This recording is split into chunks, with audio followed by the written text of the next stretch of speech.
최근 몇 주 동안 누가복음 15장에 나오는 세 가지 이야기를 함께 살펴봤습니다.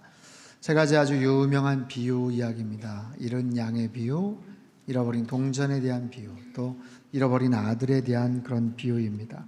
이 세 가지의 이야기는 복음의 핵심이 무엇인지를 가장 잘 설명을 하고요. 또 하나님의 사랑이 어떠한 것인지를 가장 정확하게 또 아름답게 묘사를 하는 이야기입니다. 지난번에는 탕자의 비유, 춤추시는 아버지라는 제목으로 말씀을 나눴습니다.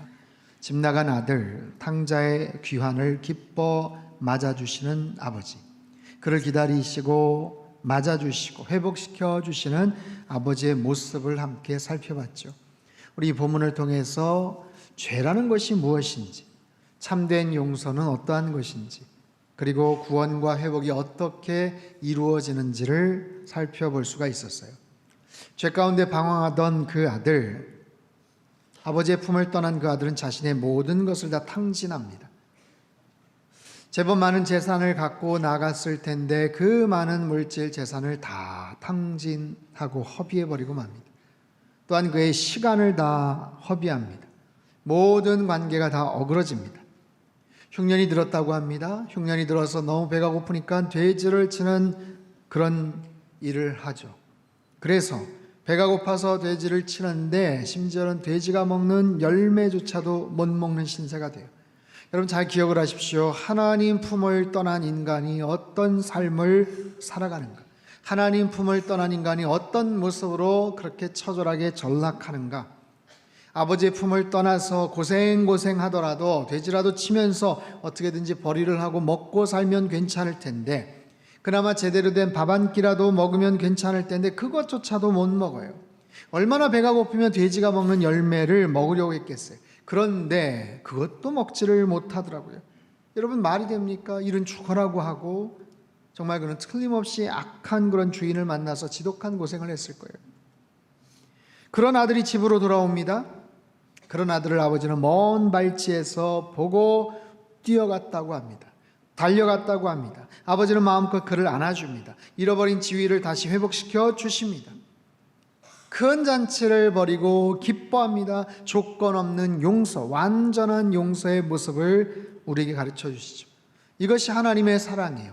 이것이 조건이 없는, 아무런 조건이나 어떤 특별한 자격이 필요하지 않는 하나님의 온전한 사랑이고 완벽한 용서인 줄로 믿습니다. 우리가 하나님 앞에 나아갈 때 우리가 어떤 처지이든지 어떤 위치에 있든지 간에 그저 내 자신의 죄과를 하나님 앞에 아뢰면 하나님께서 언제 어디서든지 우리를 안아주시고 품어주실 줄로 믿습니다. 자, 그렇게 해서 이야기가 매듭을 짓습니다. 탕자의 귀환, 아버지의 기쁨, 이렇게 해서 이야기가 끝이 나도 하나도 이상할 것이 없어요. 가장 완벽하게 딱 떨어지는 그런 스토리죠. 그런데 그 이후에 또 다른 이야기가 소개가 돼요. 이름하여 집안의 탕자. 집에서 묵묵하게 일을 하던 맏아들에 대한 이야기입니다. 아무런 문제 없이 그저 성실하게 아버지 곁을 지켰던 맏아들. 그런데 아버지와의 대화를 통해서 그 아들의 행동을 통해서 우리는 또 다른 중요한 교훈을 얻을 수가 있어요. 자, 이 맏아들은 도대체 어떤 사람인가? 함께 살펴보죠. 25절, 26절 말씀을 같이 읽겠습니다. 시작. 맏아들은 밭에 있다가 돌아와 집에 가까이 왔을 때에 풍악과 춤추는 소리를 듣고 한 종을 불러 이 무슨 일인가? 맏아들은 어디에 있었다고요? 밭에 있다가 일을 했어요. 밭에 있다가 집으로 돌아옵니다. 둘째 아들은요, 세상에서 방황하다가 집으로 돌아와요. 속썩이던 그 둘째 아들, 세상에서 탕진하고 허비하고 집으로 돌아온 반면에 맏아들은 일터에서 땀을 흘리다가 집으로 돌아옵니다. 열심히 일을 하는 충성된 아들의 모습, 언제나 한결같은 모습으로 자리를 늘 지키던 책임감 넘쳐 보이는 맏아들의 이미지. 그런데 집에 가까이 다가오는데 웬 풍악 소리가 들려요? 춤추는 소리가 들려요? 자, 그는 맏아들이에요. 장남이에요. 집안에서 돌아가는 중요한 소식이 있는데 그런데 맏아들이 모르고 있어요. 집 나간 동생이 돌아왔답니다. 아버지는 기뻐서 덩실덩실 춤을 춘답니다. 종들은 환영 만찬을 준비하느라 일사불란하게 움직이고 있어요. 아마도 온 집안 사람들이 하나같이 바쁘게 움직였을 거예요. 왜 지금 잔치를 벌이는지, 무슨 일이 벌어졌는지, 어떤 상황인지 그 지역, 그 마을, 그 집에 속해 있는, 정말 가장 말단에 속해 있는 그런 하인까지도 다 알 거예요. 온 사람들이 다 아는데 맏아들만 모르고 있어요. 아니, 집안에 특별한 일이 생겼는데 자기만 몰라요. 집안에 특별한 잔치를 벌이는데 자기가 없는 데서 시작을 해요. 그만큼 가족 안에서 뭔가 배제되어 있는 그런 모습이죠. 자신이 없는 상황에서 나는 아무것도 모르는데 이런 중요한 일이 벌어지다니 속이 상할 수도 있을 것 같아요. 도대체 집에 무슨 일이 벌어지는 거야? 그에 대한 답을 듣습니다. 27절 말씀 같이 읽죠. 시작. 대답하되 당신의 동생이 돌아왔음에 당신의 아버지가 건강한 그를 다시 맞아들이게 됨으로 인하여 살진 송아지를 잡았나이다 하니. 자, 동생이 돌아왔대요. 동생, 하나밖에 없는 그 동생, 집 나갔던 그 동생이 돌아왔답니다. 형의 마음은 어땠을까요?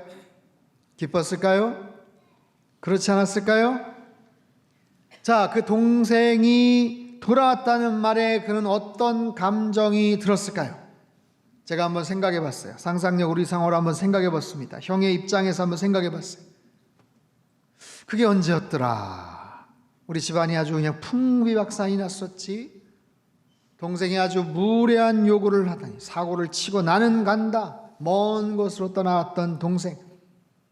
형은 한마디도 하지 않았어요. 잘 가란 인사도 없었어요. 꼴도 보기 싫은 녀석. 건방지고 괘씸한 녀석. 아니, 아버지 살아계시는데 감히 유산을 요구를 해? 이런 나쁜 녀석이 있나. 집안이 난리가 났어. 이리저리 아버지는 재산을 급처분하고 부동산을 매물로 내놓고 왜 이렇게 무력해 보이시는지, 왜 안 된다고 못하셨을까, 왜 절대로 안 된다고 왜 혼을 내지를 못하셨을까. 사실 본인도 가만히 있었어요. 왜? 동생 성격을 잘 아니까. 한번 한다고 하면 기어코 지 욕심 챙기고야만 하는 이기적인 욕심쟁이. 그래, 차라리 잘 됐다. 집에 있어도 도움도 안 되고 어차피 투덜거리면서 있느니 떠나는 게 낫다. 어차피 있으나 마나. 그 녀석은 근데 왜 항상 그 모양인지, 왜 꼭 그런 행동을 하는지, 생각을 하는지 집안을 난리를 치게 만들고 영 마음에 들지 않는 동생. 언제부턴가 마음에 벽이 쌓여서 대화도 거의 하지 않았던 동생. 동생이라고도 부르기도 싫은 그 녀석. 아니, 그 인간. 그런데 그 인간이 돌아왔다고? 뭘 잘했다고 돌아와? 아니, 무슨 낯짝으로 돌아와? 돈이라도 벌어온 거야? 말을 들어보니 쫄딱 망해서 완전히 거지가 되어서 돌아왔다는데, 세상에. 아버지가 가서 등짝 스매싱을 날린 게 아니라 달려가셔서 끌어안으시고 용서해 주시고 가락지에 신발에 고급 의복에 살찐 송아지를 잡아서 지금 잔치를 벌인다고? 냄새, 세상에 그런 냄새가 없었다고. 종들도 처음 맡아본 냄새였다고. 세상에 오물을 뒤집어 썼는지 땀 냄새에 돼지치던 냄새에 흙먼지는 뒤집어 쓰고 완전한 허접한 몰골이 되어서 어깨는 쭉 처지고 눈도 제대로 못 뜨는 그런 인생 막장의 모습. 아니, 그런 인간을 아버지가 다시 맞아주시고 지금 악단을 불러다가 송아지 잡아 잔치를 하신다고? 형이 아마 이런 불편한 감정이 있었을 것 같아요.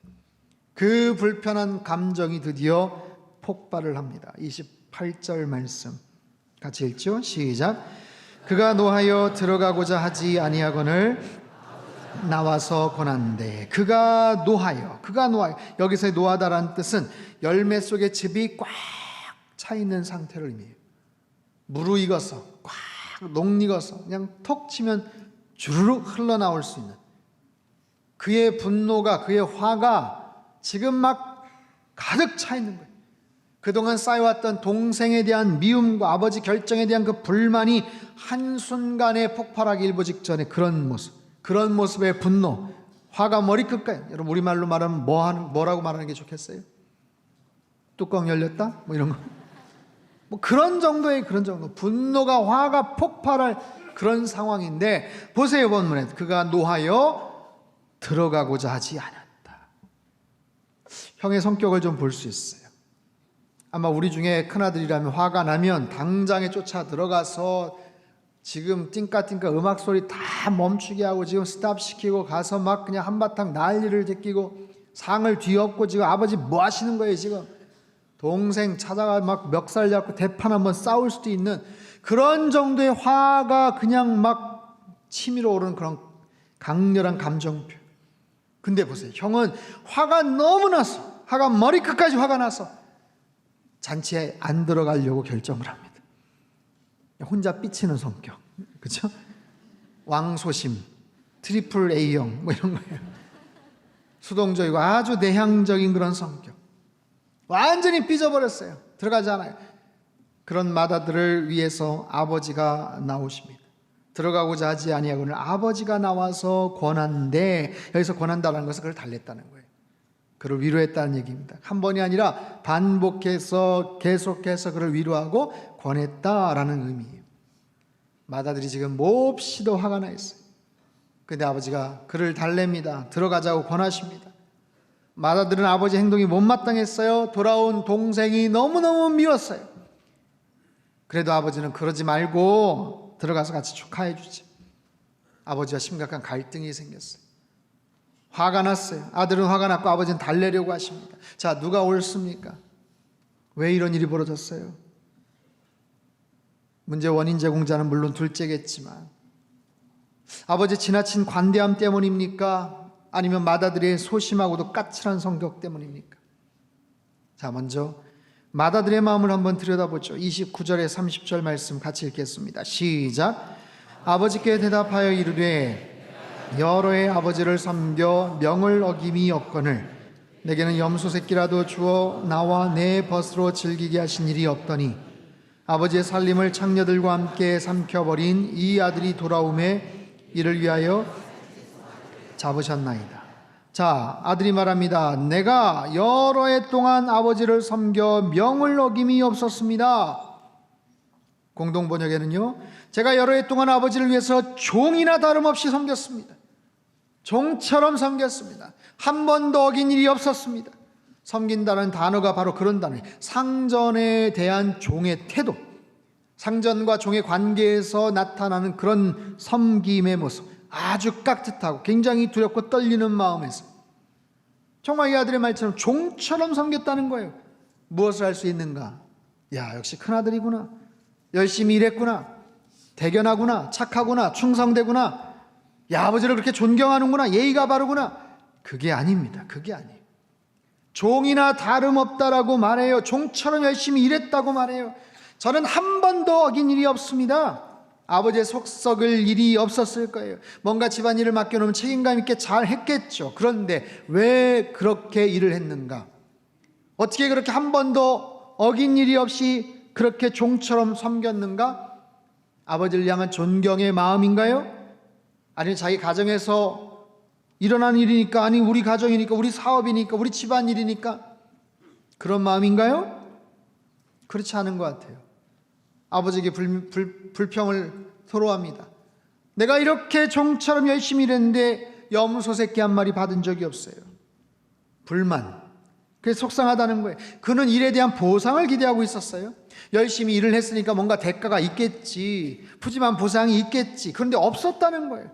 그렇게 추가하고 일했는데, 종처럼 일했는데, 우리 표현으로 말하면 소처럼 일했는데 한 번도 어긴 일이 없었는데 제대로 된 보상을 받은 적이 없다. 아니, 그런데 집 나간 동생을 위해 살찐 송아지를 잡고 나는 염소 새끼 한 마리 준 적도 없는데 이건 불공평하잖아요. 그 인간은 세상에 나가서 온갖 죄를 짓고 나쁜 짓만 하다가 왔는데 나는 한 번도 어긴 일이 없는데 열심히 일을 했는데, 아니 나도 놀고 싶죠. 나도 즐기고 싶죠. 나는 근데 한 번도 그런 적 없고 열심히 일했는데. 불평과 원망이 막 쏟아져 나오는 거예요. 그가 말합니다. 아버지의 살림을 창녀들과 함께 삼켜버린 이 아들. 근데 보세요. 본문 어디에도 이 아들이 어떻게 돈을 썼다라고 구체적으로 나오지 않아요. 창기들과 같이 돈을 썼다? 언급이 없습니다. 이건 전적인 큰아들의 추측이에요. 큰아들의 추측. 그의 마음속에 내재된 욕구, 마음속의 욕망. 그랬을 거야. 그 녀석, 그 인간이 그런 식으로 돈을 쓰겠지, 그렇게 방탕한 생활을 하겠지. 걱정도 아니고 한심하다는 의미도 아니에요. 그 속에는 자기도 그러고 싶은 숨은 욕망, 자기도 그랬었을 텐데 그러고 싶은데 부러움의 고백이 은밀하게 담겨져 있어요.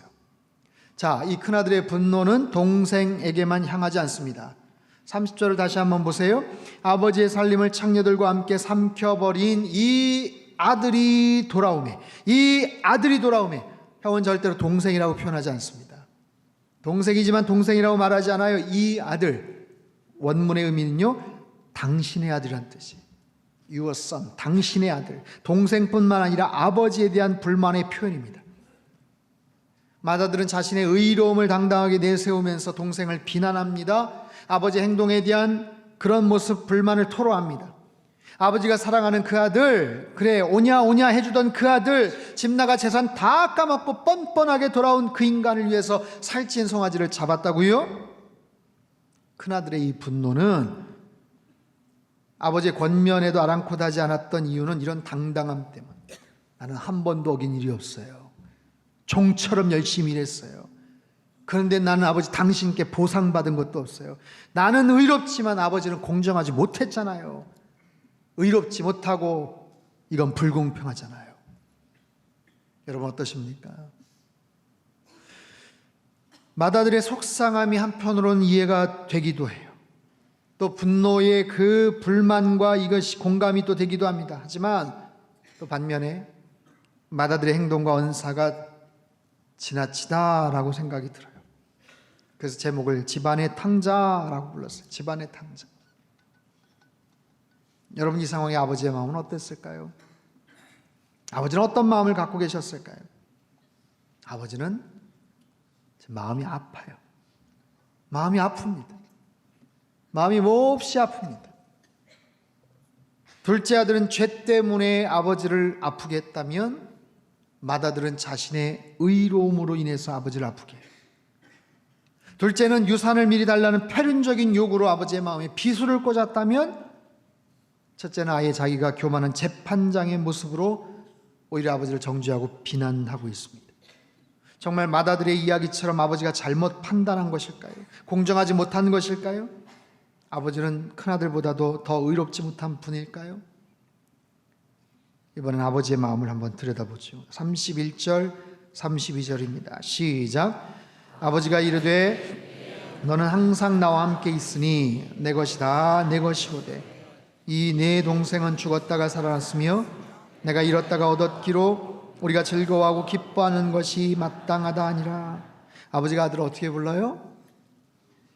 예라고 불러요. 예. 얘야.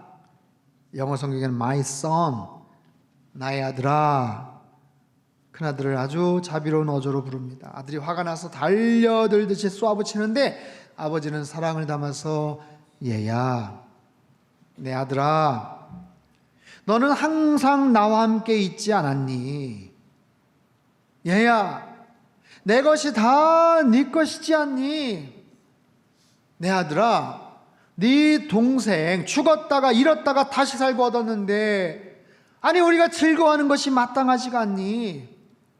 여러분, 아버지 말의 핵심이 뭔지 아세요? 너는 왜 그걸 모르니? 너는 왜 그걸 모르니? 나와 함께 있는 것이 얼마나 큰 축복이었는지 너는 왜 모르니? 이 집안에 있는 모든 것이 장남이 네 것 아니니? 네 거. 너 왜 그걸 모르니? 여러분, 사실 아버지가 둘째에게 재산 줄 때 각각 주었다고 했어요. 각각. 이미 각각 유산 상속이 다 된 거예요. 정리가 됐어요. 큰아들에게 다 준 거예요. 이제 집안의 모든 것은 맏아들 거예요. 큰아들 거예요. 염소 새끼 한 마리가 지금 중요한 게 아니에요. 이미 다 자기 거예요. 그런데도 불구하고 그는 종처럼 일을 했다고 푸념을 합니다. 자, 보세요. 집안의 탕자, 맏아들. 그는 아들입니까? 종입니까? 그는 아들이죠. 분명히 아들이죠. 근데 그는 아들이라는 의식보다는 종이라는 의식을 갖고 있어요. 여전히 아버지의 눈치를 보고 여전히 일에 대한 보상이나 대가를 기대하고 있어요. 열심히 일은 했지만 자발적이고 기쁨으로 하는 것이 아니라 종처럼 할 수 없어서 억지로 마지못한 마음으로 일을 했던 거예요. 집안의 당자 맏아들은 아들이라는 의식이 없다 보니 아버지를 아버지의 모습으로, 아버지의 마음으로, 아버지라는 생각이 아니라 그저 상전이나 어떤 악덕 기업주와 같은 마음으로 본 거예요. 이번엔 이게 불공평하고, 이번엔 이게 불합리하고, 이번엔 이거 챙겨주지 않았고, 그런 거예요. 집안의 탕자 맏아들은 무엇보다도 아버지의 마음을 읽지 못했습니다. 아버지가 지금 무엇 때문에 힘들어 하시는지, 무엇 때문에 슬퍼하시는지, 떠나간 둘째를 생각하시며 얼마나 눈물의 밤을, 불면의 밤을 새우고 계시는지, 아버지의 마음이 얼마나 고통스러운지 큰아들은 알지를 못했어요. 가장 가까운 곳에 있었지만 관심이 없었어요. 아버지를 위해서 제가 아버지 집 나간 동생 찾아올게요, 이 녀석 내가 멱살을 붙잡고 내가 데리고 올게요, 그런 얘기조차도 하지 않아요. 그저 동생 미워하고 분노하고 아버지 앞에서 자신의 의로움만을 주장하고 있어요. 집안의 탕자 맏아들은 아버지가 그렇게 기뻐하시는데도 함께 기뻐하지를 못했어요. 함께 그것을 축하해 주지를 못했어요. 그것이 당연한 것이고 마땅한 것이라는 것을 그는 몰랐습니다. 그저 그 아들은 규범과 율법과 원칙과 기준에 따라서 움직이고 칼같이 자신의 역할을 다하고, 그런 자신은 의롭고 떳떳하고 당당하고 단 한 번도 어긴 적이 없고, 그래서 누구보다도 자기는 정의롭다고 외치지만 정작 그의 마음속에는 사랑이 없었어요. 사랑이 없어요. 사랑이. 자비와 긍휼이 없었어요. 아버지에 대한 존경, 존중하는 마음도 없었어요. 사랑하는 성도 여러분, 오늘 본문의 이 이야기가 누구를 향해서 기록되고 쓰여졌는지 아세요? 이건 예수님이 하신 비유예요. 어떤 대상을 향해서 이야기하셨을까요? 누가복음 15장 1절에 3절 말씀을 같이 한번 읽죠. 시작. 모든 세리와 죄인들이 말씀을 들으러 가까이 나오니 바리새인과 서기관들이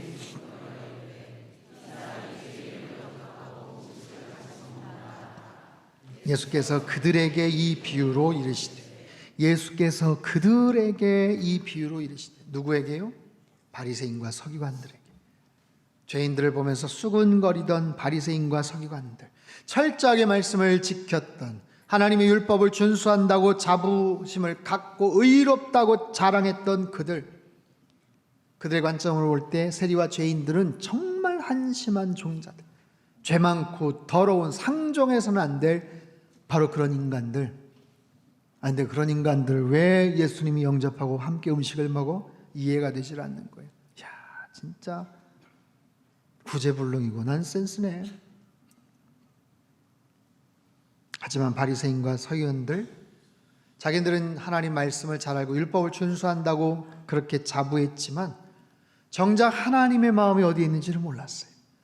하나님이 허락해 주신 엄청난 축복과 특권이 무엇인지를 깨닫지를 못했어요. 장자로서 이미 재산 3분의 1을 상속받았고 가장으로서 모든 권한을 누릴 수 있었음에도 그 사실을 깨닫지 못했던 맏아들처럼 바리새인과 서기관들 똑같았어요. 이스라엘에게 허락해 주신 놀라운 영적인 축복과 구원의 의미, 그 사명, 책임감, 그것을 전혀 모르고 있었어요. 자랑은 합니다. 수없이 많은 시간 동안 율법을 읽고 말씀대로 살고 열심히 뭔가를 노력한다고 자부하고는 있었지만 정작 하나님의 뜻이 어디에 있었는지 관심이 없었어요. 하나님의 마음이 어디에 있었는지를 망각하고 있었어요. 이들은 아들의 정체성이 아니라 종의 정체성을 갖고 있었어요. 집 나간 탕자가 아니라 오히려 집안의 탕자처럼 그렇게 살아가던 그들.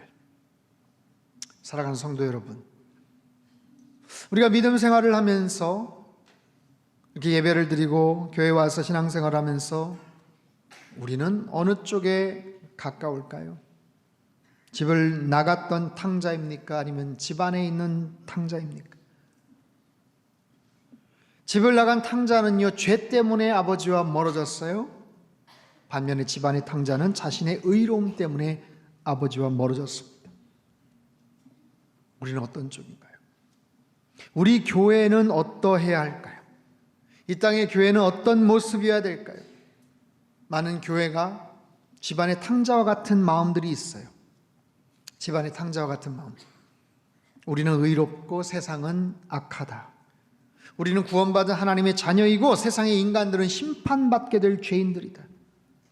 만약에 우리도 본문의 맏아들과 같은 마음을 품고 있다면, 그래서 둘째 아들을 보시며 안타까워하시는 아버지의 마음을 우리가 품지를 못한다면 첫째 아들의 이 실수와 오류를 똑같이 아마 범하지 않을까요? 그리고 그런 마음을 갖고서, 맏아들의 그런 의로움과 냉소적인 마음을 갖고서 저 인간 뭐 하려고 받아주셨나, 그런 마음으로 세상을 바라보고 세상의 수많은 집 나간 탕자들을 바라본다면 여러분, 우리가 전하는 어떤 메시지도 사실 힘이 없을 겁니다. 그들이 뭐라고 얘기를 하겠어요? 요즘 메시지보다도 그 메시지를 누가 말하느냐, 그 메신저가 더 중요한 그런 시대가 되었잖아요. 지난주에 김병삼 목사님께서 오셔서 귀한 말씀 전해주셨고, 월드 휴먼 브리지 우리 후원주일 많은 분들이 동참을 해주셨습니다. 제가 말씀을 드렸죠. 교회의 정체성과 방향성을 아는 것이 굉장히 중요하다고. 수년간 수십 년간 교회를 다니지만 우리 교회가 어떤 교회인가, 교회 역할이 뭔가, 우리 교회 정체성은 무엇인가, 우리는 누구인가, 여러분, 그건 굉장히 중요한 거예요. 바른 정체성의 근거에서 바른 방향성, 비전이 거기서 나오기 때문에 그렇죠. 지난 목요일 청주 월드 휴먼 브릿지 이름으로 모아사랑 태교 음악회가 있었습니다. 약 60여 분의 임산부들, 탈북민이나 이주 여성들, 그 외 여러 임산부들, 또 몇몇의 남편들 함께 모여서 같이 좋은 시간들을 보냈어요. 아이를 가진 것에 대해서 서로 기뻐하고 축하해주고, 그리고 멋진 음악회에 참여해서 기분 좋은 시간들, 그리고 나중에 푸짐한 선물도 받아갔어요. 제가 환영사로 잠깐 말씀을 전했습니다.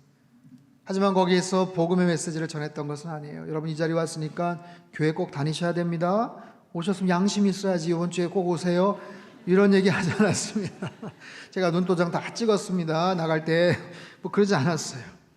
하지만 하나님의 마음을 충분하게 깨닫게 해줬던 시간이에요.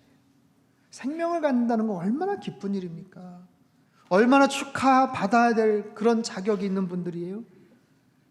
근데 시간이 지나면서 또 산딸이 다가오면서 여러 경제적인 어려움이나 실제적으로 아이를 낳고 어떻게 키울까 하는 그런 막막함들, 그런 속에서 정말 힘들어하는 그런 분들, 이주 여성들, 그 중에는 히잡을 착용을 하신 중동 지역, 아마 무슬림 쪽에서 언제 그런 분들을 만나겠어요? 그런 분들 앞에서 정말 귀한 그런 모임 속에서 그분들이 정말 태중에 있는 생명을 보호하기 위해서 애를 쓰고 수고하고 사랑하듯이 그분들도 누구의 사랑이 필요하잖아요. 하나님의 돌보심이 필요하잖아요. 그 생명의 소중함을 같이 나눴고 하나님의 사랑을 품은 공동체가 무엇인지를 보여주었어요. 아직도 세상은 따뜻한 곳이고 그런 세상을 위해 수고하시는 하나님의 사람들이 있음을 알게 했어요. 앞으로 계속 이런 사역들을 할 거예요. 교회 이름으로 가서 또 할 수 있는 곳에는 상당교회 이름으로 가고, 그렇게 가기엔 좀 불편한 곳은 월드 휴먼 브릿지의 이름을 가지고 그렇게 가서 더 적극적이고 활발하게 그런 사역들을 하게 될 겁니다. 그럴 때 선교적 교회로서 역할을 감당하는, 또 선교적인 삶을 살아가는 저와 여러분이 되고 우리 상당교회가 될 줄로 믿습니다.